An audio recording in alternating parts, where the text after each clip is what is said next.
Good morning and welcome to another edition of Let It Be Known. It is Friday, boy, and we still Friday or not, right? We're still in the throes of living in America, as James Brown saying, "I live in America." Happy Swag Hoodie Day. Yes, indeed, he's rocking orangey. That is rocking Alcorn, and the Knicks won a playoff series. Well, they won a playoff series. But that's not the that's not at all what we're looking for. And that's not the only thing that Knicks fans and the owner, because the owner said it's finals or bust. So they got two more rounds before the finals, and the next round is certainly going to be a lot tougher than the first round with the Atlanta Hawks. They could have swept the Hawks. I mean, the Hawks are a decent team, but they were absolutely um, no match for this particular Nick team. And last night was an epic beatdown. Um, they had at one point the Knicks were up something like 77-22, and the halftime lead was, I believe, in the 86-30. It was the biggest halftime lead in the history of NBA playoffs. I mean, it was a total. I mean, they gave the Hawks a colonoscopy. And the danger, and we saw it, and I wonder the repercussions. There's a danger is when you have absolutely an NBA game, and especially the playoffs, that is so non-competitive. The danger is a fight, and that's what happened last night. And Mitchell Robinson, a very crucial, not just important in my view, a crucial piece of the Knicks was involved. Is right in the middle of it. And so, what you fear if you are a Knicks fan, if you root for the Knicks, or if you are in that clubhouse, locker room, they call it clubhouse for baseball, locker room for basketball. If you're in that locker room, you got to be a little bit put off by the fact that Mitchell Robinson can face a suspension. And when it comes to the New York Knicks, the NBA has never gone easy on that team. And there's been this hate relationship. Of course, the owner of the Knicks famously has sued the NBA in the past. He's also sued the Toronto Raptors team in the past. There's no love lost between the Knicks and the NBA, which I believe. I know Orange, you will beg to differ, but I believe is one of the reasons why the Knicks have not won a championship in so long. The higher ups of the league, especially this commissioner, Adam Silver, absolutely despises the Knicks. More specifically, the Knicks owner. But that's just the way. And then you got all this bet stuff, and so you know, wrap in with the conspiracy theory. RG says, "I'm just happy the Nuggets lost, but how long will the NBA let the Timu version of Bill Laimbeer, Djokovic fight every game and not be suspended?" Well, yeah, exactly.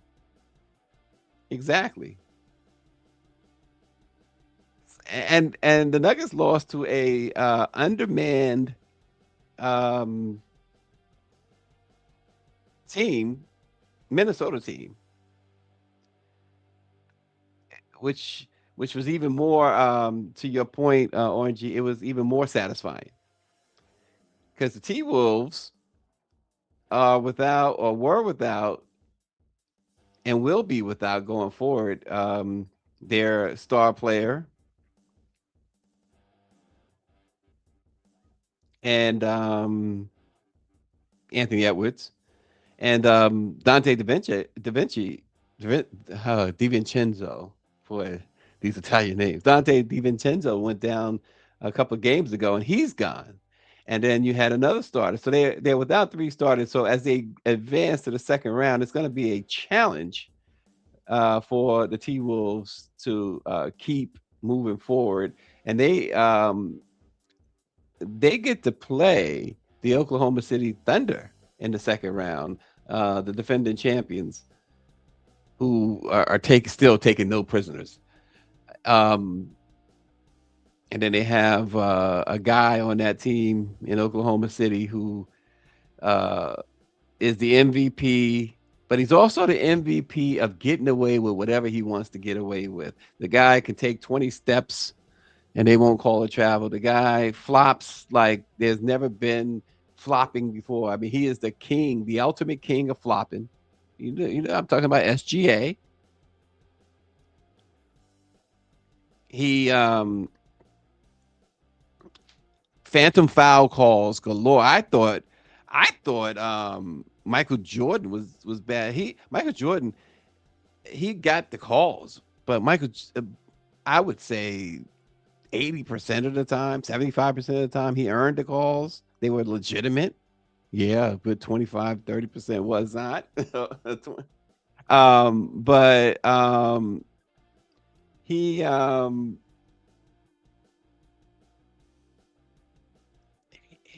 he he got away with a lot, but he also earned that. SGA, the stuff Jordan got away with was not nearly as egregious as what SGA gets away with. And I'm not putting SGA in the same category of greatness as Michael Jordan because he's not. I think if they made just a third of the calls that they should make when SGA is playing, SGA would not have the success that he enjoys now. Yep, I agree. RNG SGA is an embarrassment to the game of basketball, and people celebrate him, which is crazy to me because you don't know ball. And I think most fans of this generation have no idea how the game is supposed to be played, and that is the fault of the NBA. They have they just allowed so much. I mean, I keep seeing, and it's disgusting. It's hard to watch at times. And then you get to the pattern if you're a fan of a team of overlooking stuff and just accept it. Oh, this is the new norm. It sucks. And to me, it did begin back in the Jordan Ewing era of this so-called, and it started with Tony Kukoc of the Bulls back then, this so-called Euro step where you allowed to leave your feet, come back down, and go back up. That's a travel. That is the very definition of a travel. Or as we used to say on the playground, up and down, up and down. But the NBA is an embarrassment in itself by allowing this stuff. And Adam Silver is the worst commissioner ever. Right there with Gary Bettman of the NHL. Although I will say Gary Bettman in the NHL has done a better job in recent years. But it's a joke. And it tells you when people start, you're not supposed to compare errors. You're not supposed to compare errors. And it's true, it's hard to compare errors. But it just shows if these guys play by the rules, and if the refs, that's another thing. If the refs wasn't so doggone awful, none of these teams, including Oklahoma City,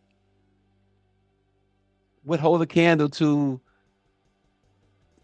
the sixth or seventh place or eighth seed back in the 90s. They couldn't compete. Y'all can say what you want. They couldn't compete if they were held to the rules. And mid 80s to late 80s and 90s basketball was the same. So people say, what about the 80s and 90s? When you so my comparison when it comes to the eras is you can compare the 70s and the 80s because in the 70s the ABA merged with the NBA and the game opened up and thus gave birth to the Lakers and Showtime.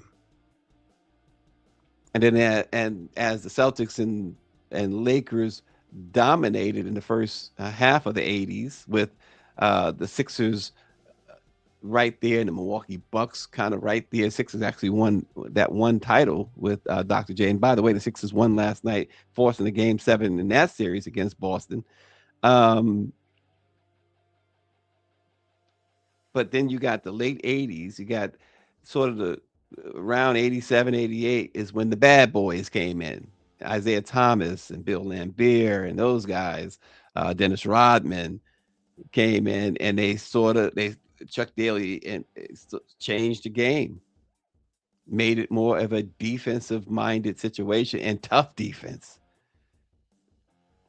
And then that graduated to Charles Oakley and Anthony Mason of the Knicks and Xavier McDaniel, of course, Patrick at the center. And you had games like the Knicks scored 86 points in the first half last night. There were games which teams didn't even reach 80 points. The defense was stifling. And the refs, when it came to on the defensive end, and if they saw that the defense was taking a stand and was performing, they was not going to blow that whistle just because somebody got tapped on the shoulder or on the leg or something. I'm just cautious of the refs anyway. Again, they're human beings, and you got all of these bet this, bet that, and somebody's gonna be. And we saw that with Tim Donaghy, the referee from early 2000 had to go to prison.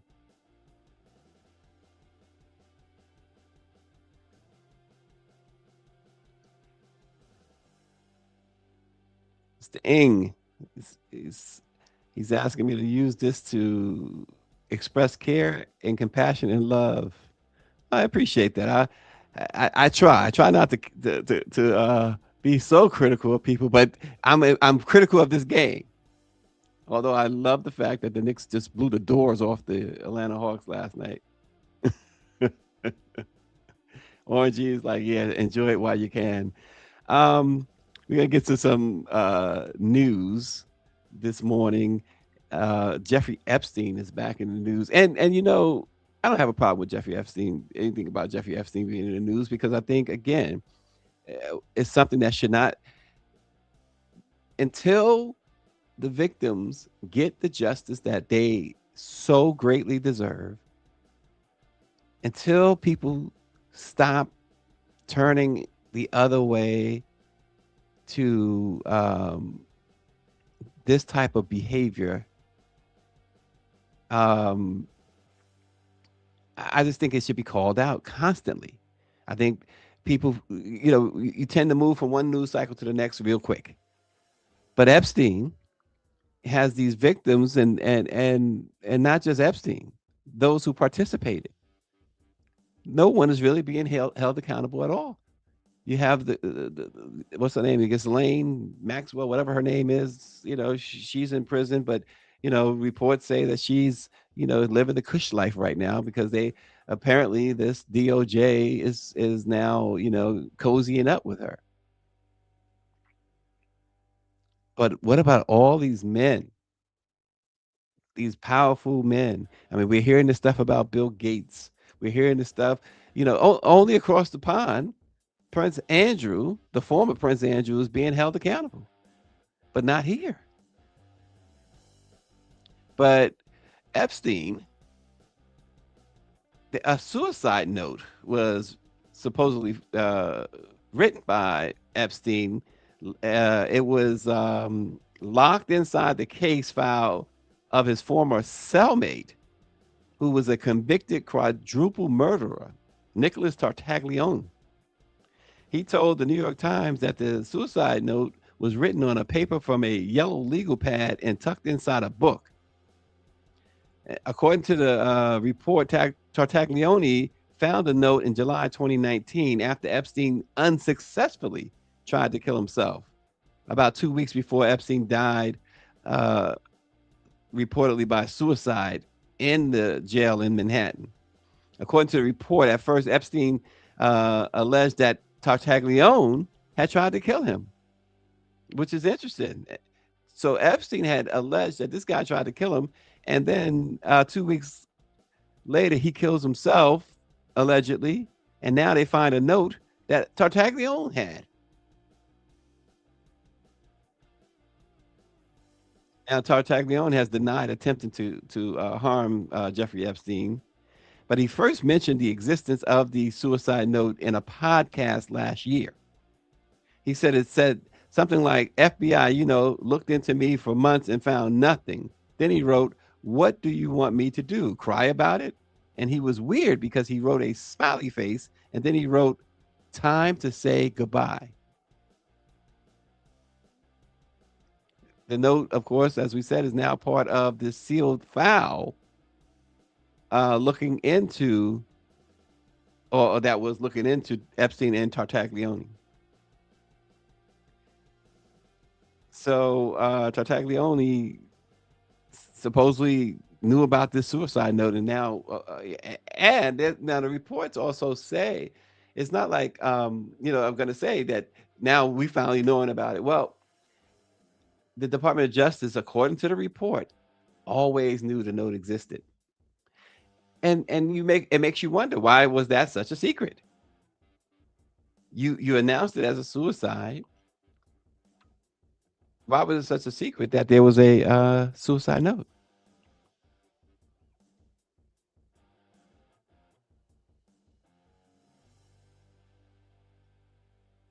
That's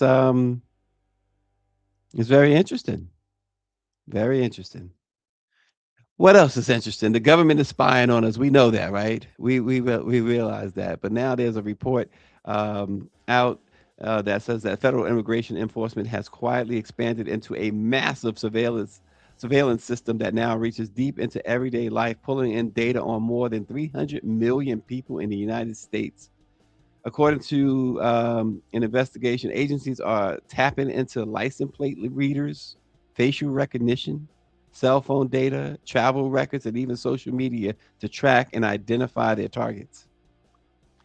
And of course, the tools that they are using, they're not, of course, limited to non citizens. According to the report, U.S. citizens are also swept into these databases, and this is often done without warrants or any type of heads up, as agents continue to build profiles and locate people in real time. This enforcement push is being powered by major federal spending and private tech partnerships. You heard that, right? Celebrite and Clearview AI have helped to build systems such as ICE's Elite and Mobile Fortify, which allows agents to quickly connect identities, locations, and networks of people.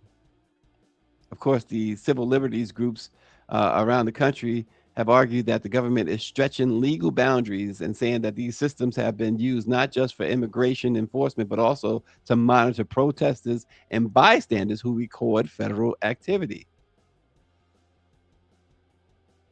That report, which you can read about in the Wall Street Journal, it shows how people are being tracked. It details it. They're being tracked, stopped, and even harmed after being flagged in the surveillance system. And that includes individuals with no criminal history.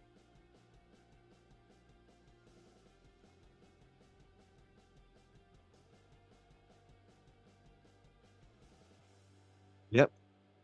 Mike V, all these small government libertarian activists have nothing to say about COINTELPRO spying on black folks, but got a whole lot to say about license plate readers. Right. That's true. Can't argue with it. Can't argue with it at all. But what they are doing, again, this is all part. The so-called immigration crackdown was never just about those who are here or might be here illegally. And we knew that early on, and folks was buying into it for some odd reason.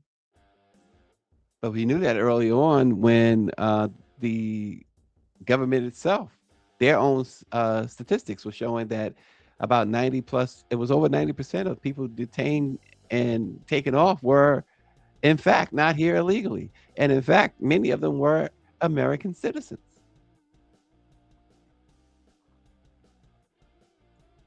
So there's that. Now we understand to a large extent the type of surveillance that they have on all of us,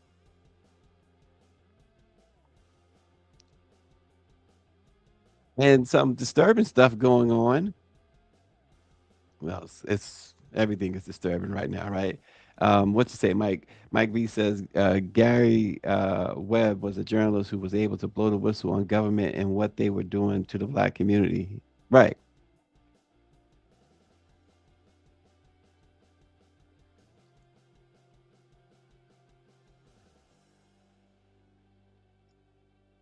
Um, Hate continues to rise in this country, and not in subtle ways either, folks. And we have a couple of newer incidents like this one. This guy in West Warwick, Rhode Island, walking around dressed in Ku Klux Klan gear,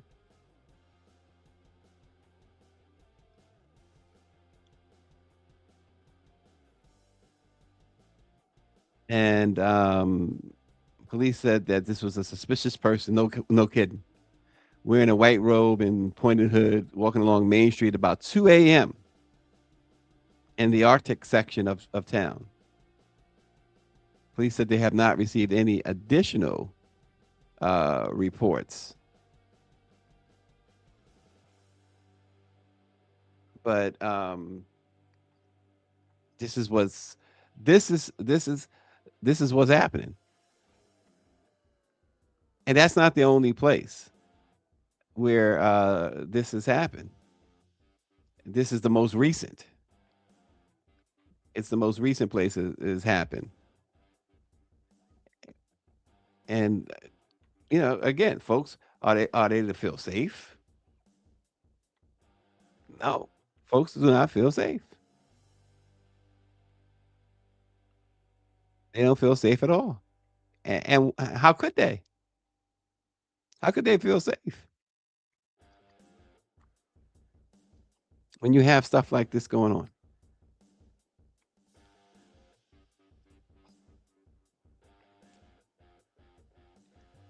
I just and all of this stuff, again, it's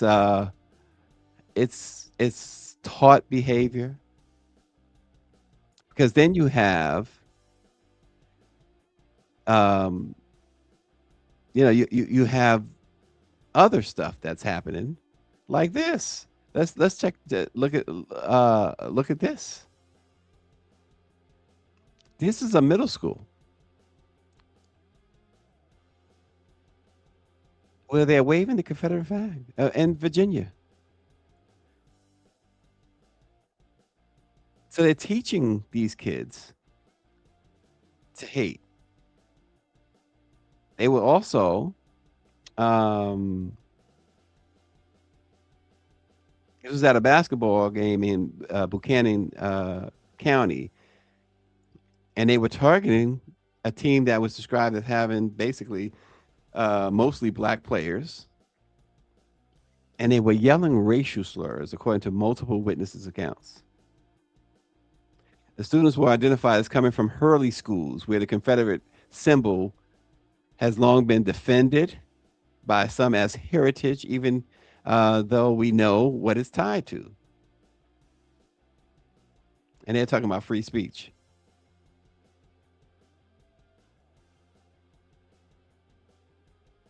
And right, Mike V, right after the Supreme Court ruling on Voting Rights Acts, yeah, you can't make this up. And Southbound says, how can you love a country that doesn't love you back? And it's true. It's true. Um, I was chatting with the Cosbys, and I was reminded of something um, by Mrs. Cosby that she had written after her son was killed in 1997. And I reported on what she had to say. And there you see there, from a mother's grief to a nation's reality, Camille Cosby's warning on voting rights comes full circle.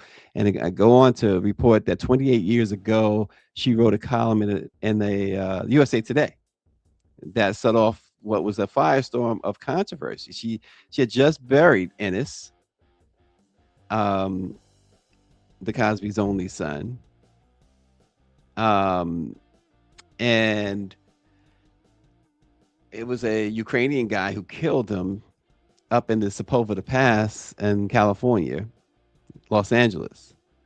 But in that column, she sounded the alarm on the Voting Rights Act, among other things. She wrote, Congress once again will decide whether African Americans will be allowed to vote. No other Americans are subjected to this oppressive nonsense, is what she wrote. And even the Congressional Black Caucus at the time pushed back against what she said. And what she mentioned was that the Voting Rights Act was set to expire in 2007, which, nine was at that point, it was about 9 years in the future that it was going to expire. But think about what she said. Her point was, again, Congress was going to decide whether African Americans will be allowed to vote. This is her quote, and she's spot on. No other Americans are subjected to this oppressive nonsense. She says to me, uh, yesterday, she says, in 1998, I felt that the Voting Rights Act of 1965 was in jeopardy. And as long as America has not yet realized its goal of being a democracy, it'll be an ongoing reality that we, the people, must continue to be unshakably diligent about achieving that human centered goal. Um, and now here we are, right? Folks are upset.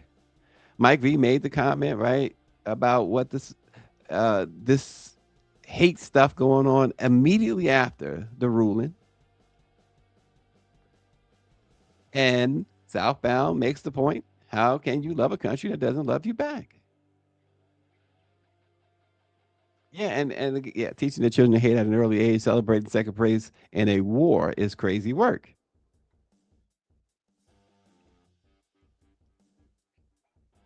But this is the point that part of the points that Camille Cosby was making as she talked about the killer of her son and how he so this is what she says. She says that I believe America taught our son's killer to hate African Americans. And of course, she called out what this guy, Mikhail Markasev, the killer of her son, said. He bragged that I shot an N word. It's all over the news. He bragged about that. And she identified that as evidence of something that had been learned and reinforced as we talk about these kids waving those Confederate flags and this guy walking around Connecticut in the KKK outfit. She pointed out that he couldn't have learned that behavior in the Ukraine. He and his family had just moved from the Ukraine in the 1980s. She said because the black population in the Ukraine was nearly non-existent. She said he probably couldn't see America's intolerable, this is a quote, intolerable stereotypical movies and television programs about black people, which weren't shown in the Soviet Union before the killer and his family moved to America.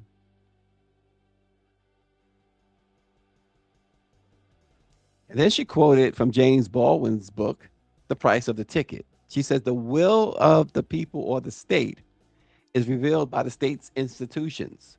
There was not then, nor is there now, a single American institution that is not a racist institution. Where, folks, is the lie? She also pointed out that racism and prejudice are omnipresent and eternalized in America's institutions, and its media and its myriad of entities. She talked about slaveholders being honored on U.S. currency. George Washington on the $1 bill. Thomas Jefferson was on the $2 bill when we had the $2 bill. Alexander Alexander Hamilton on the $10 bill. Andrew Jackson on the 20. Ulysses Grant on the $50, and Benjamin Franklin on the $100. And she says, quote, Grant was the last U.S. president to own slaves. Even Abraham Lincoln, who's on the $5 bill, said, quote, I do not stand pledged to the prohibition of the slave trade between the states. I, as much as any man, am in favor of having the superior position assigned to the white race.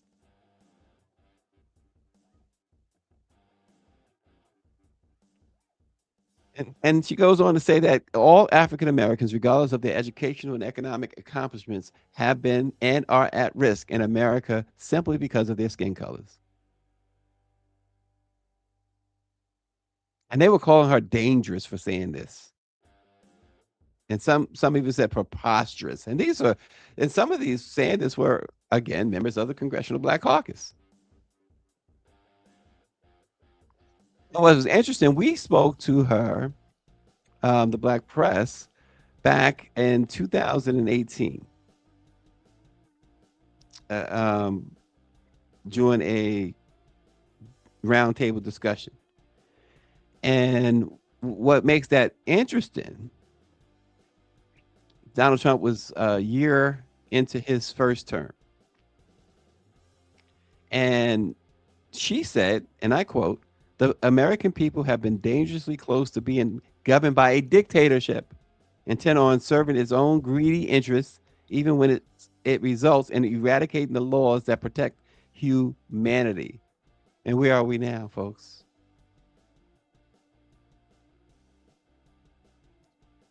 Where are we now? It is as much a dictator as possible, a dictatorship as we've had.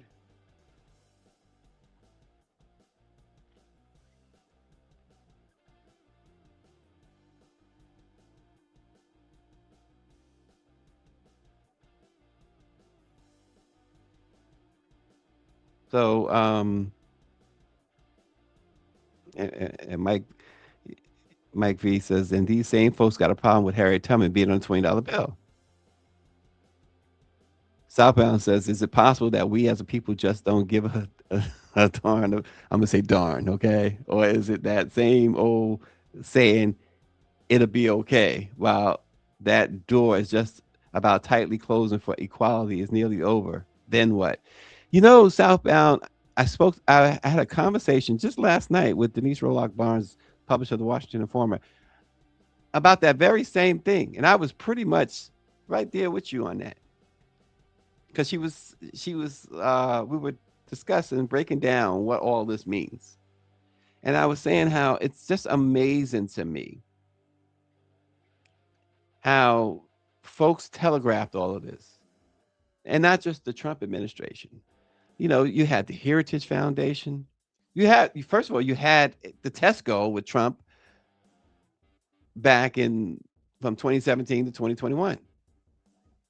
You had the test run there, but then you had the Heritage Foundation telling you all of this. Then you had the Fearless Fund be attacked. Fearless Fund, the all black women nonprofit in Atlanta, helping other black businesses, black women owned businesses, uh, taken to court, winning. You had these so-called conservatives take down Joe Biden's every attempt to forgive student loan debt. And it was all in writing in that 900 plus page manifesto called Project 2025. And yet, they put this guy in office. And yet, you saw all of that and you did not plan. And now they are going after the United Negro College Fund, among other things. But this, to Southbound's point, it's it'll be okay. But how do you say that? Where are your so-called leaders? They talk about the black leadership. And, you know, where is that?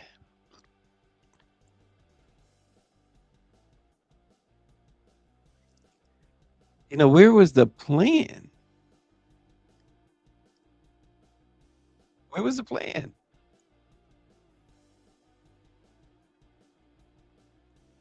You have to always have a plan.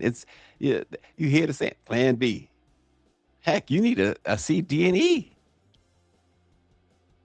But and I've talked about this, gotten in trouble for it. The black press didn't have a plan. Apparently, the NAACP, the Urban League, none of them had a plan.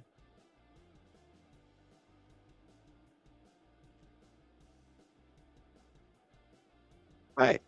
The president invited Daniel Penny to a football game after being acquitted for choking a black man to death on a New York City chain on camera. How do you not have a plan? And that is that is where it really lies. We could say all we want. Oh, they're doing this, and they're racist, and they're doing this to us. They're doing that to us. Where was the plan? You saw. It's like people telegraph. It's like playing a game. You play a game. I'm gonna go back to last night's game. It's almost as if the Hawks gave the Knicks their game plan ahead of time, so the Knicks knew exactly what to do, because that was just some blowout. But if somebody gives you their game plan, and then and they're executing it, they give it to you 2 years in advance or more, and you sit around and you wait and don't do nothing. You just put it on the shelf. And a lot of people did that, because up until even recently, people say will tell you they'll ask you, was that in Project 2025? They never even seen the outline of Project 2025.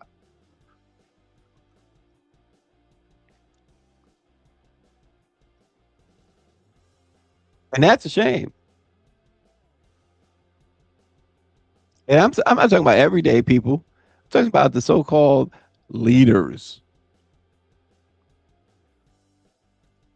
The so-called leaders. And they love to invoke the legendary leaders like King and Malcolm X or whatever. Do you think for a moment, and I mentioned James Baldwin when I was talking about Camille Cosby, do you think for a moment they would have just sat without planning?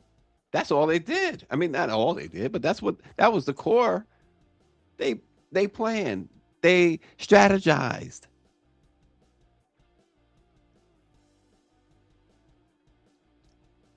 And Southbound says, why do the other side secretly have these think tanks, but our black think tanks always want to advertise what they are doing or going to do? Just be quiet and make things happen. And, true. But this is what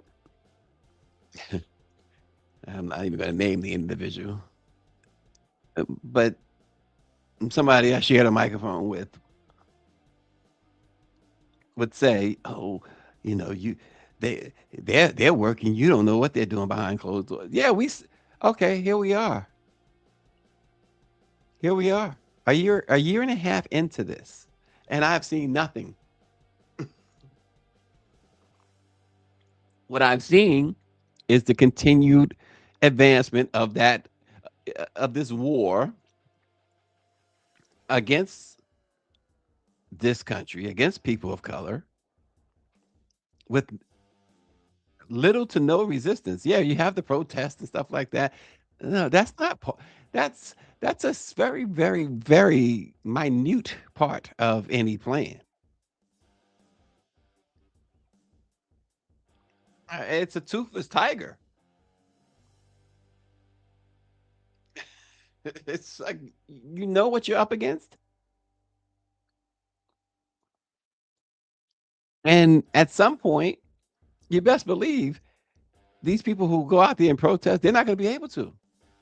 As it is, they make it difficult, and people get all excited. Oh, the No Kings protest, and I'm not. Listen, you do what you do, and I'm not criticizing your protest or anything like that, but you get all excited. Oh, we had millions out for the no. That is great. What's great about it?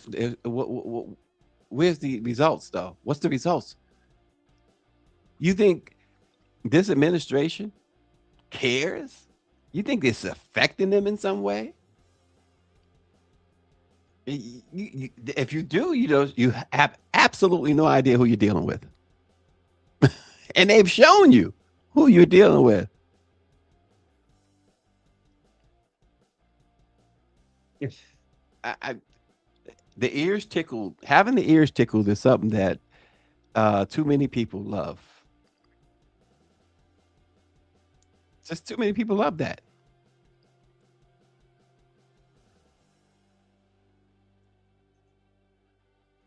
Oh, just tell them something, something to get them excited. Tell them something, get them to drop a few more dollars in the collection plate.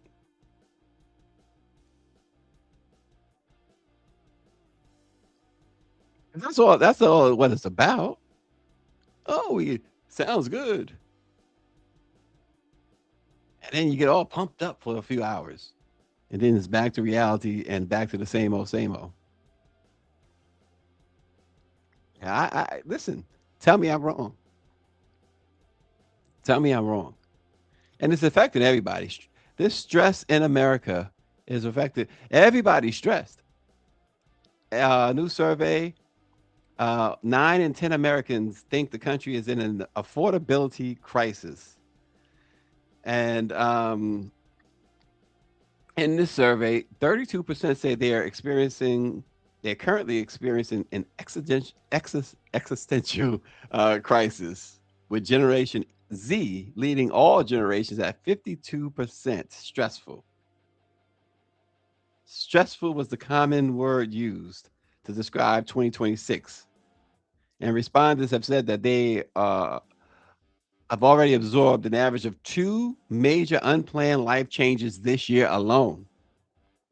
Financial pressure is dominant, and it's a dominant driver across all the age groups, with a separate survey finding that 87% of Americans believe that the country is in an affordability crisis, and half of the country struggles to pay basic bills. Um, Folks are saying that they are looking to have some sort of mid-year reset. Um,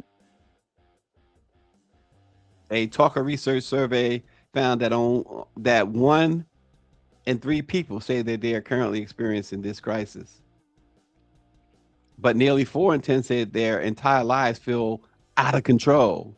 Then there's the healthcare situation, the disasters, and then you find in this survey anyway, younger Americans are carrying more of the burden than older generations. More than half of Generation Z said that they're in a crisis, compared to 39% of millennials, 32% of Gen X's, and 20% of baby boomers.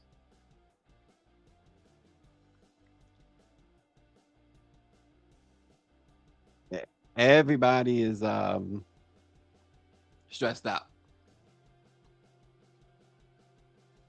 America is stressed.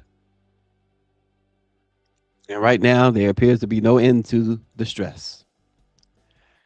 And speaking of stress, and because it's Friday, and we try to do something uplifting or entertaining on Friday.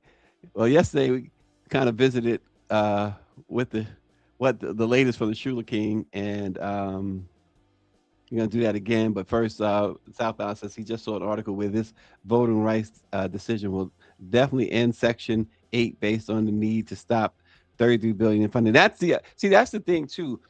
Southbound, this is what they've been after, and they couch it in different ways or they tuck it into different things. And that ruling is just not about voting, right? Exactly. People are now going to lose the Section 8. They've already cut into things like SNAP and Head Start, nearly cutting those out.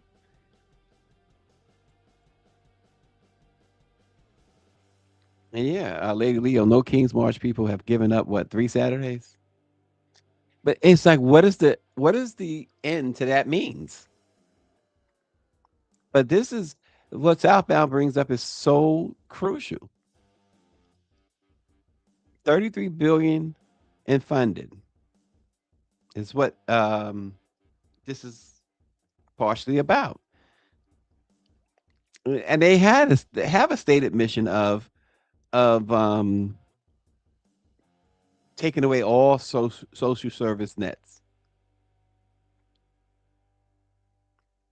That's a stated mission. And once again, a stated mission in Project 2025. Because they're under the impression that only black people and Latino people and so-called illegals get this, get Section 8, get SNAP, get this child care stuff. But when you are racist, you are blinded to what is a reality.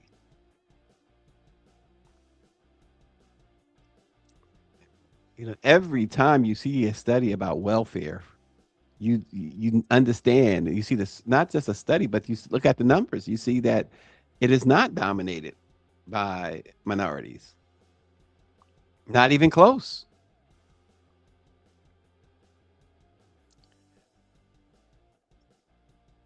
But anyway, I want to get to the latest from the Shula King as he talks about this pastor with the 2 wives. Let's check him out.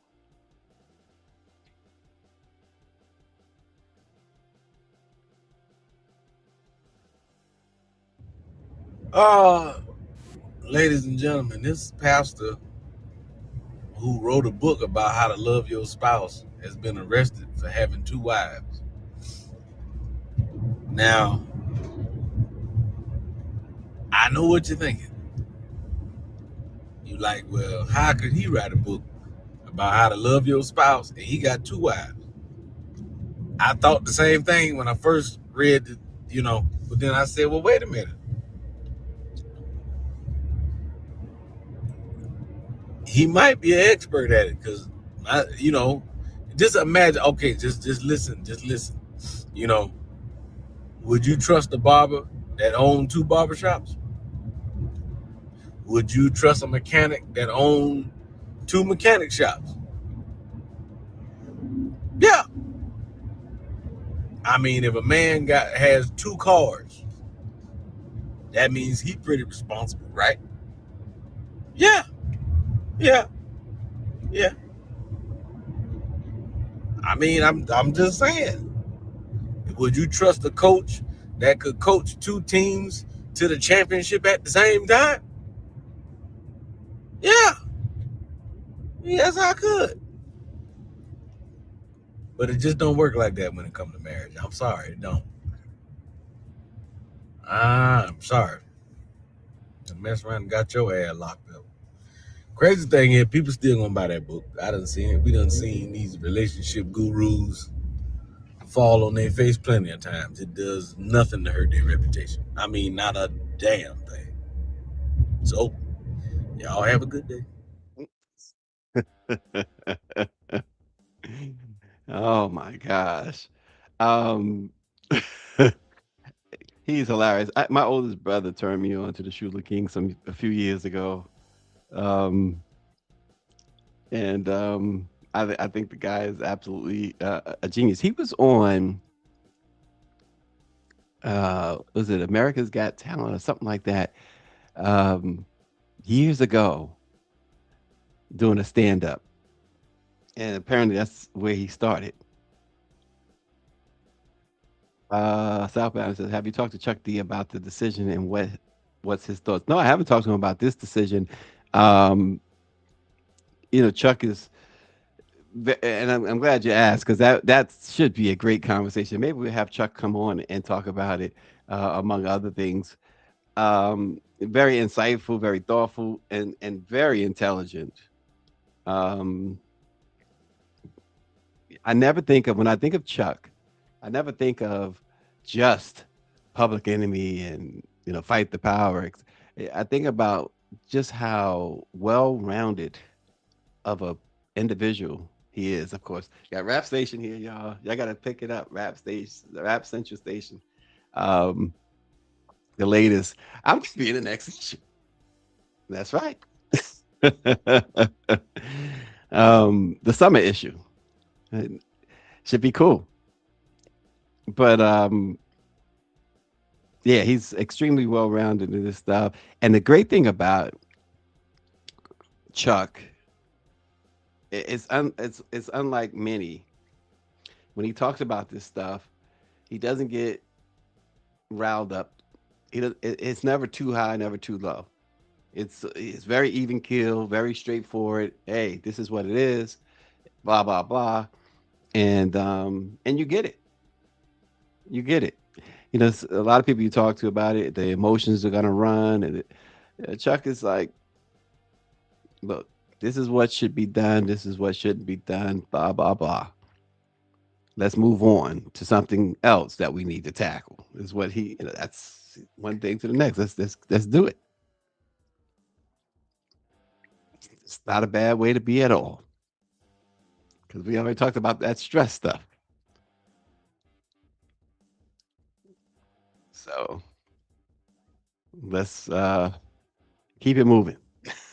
Let's keep it moving. Check out if you want to check out, and I'm gonna put it there in the chat for you. The article about Camille Cosby and the voting rights situation tied in with her son, or her son's situation tied in um, with with his death. I'm putting the link there where you can go and check it out. I just put it in there. You could check it out.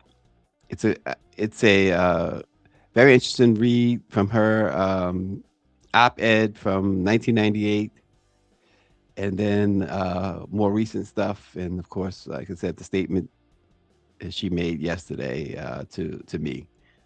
Check it out. And folks, it's the weekend. Hey, you got to find some respite from all of this, from working 5 days a week or whatever, however many days you work, some respite, even if you don't work from this crazy world. But whatever you decide to do it safely and have some fun. Let your hair down a little bit and have some fun. Go visit RNG. He might be making the crawfish this weekend. I got to do that one day, but he got to have some catfish on when I come. Folks, have a great weekend, and thanks always for supporting. Let's go! Let's go, Flav.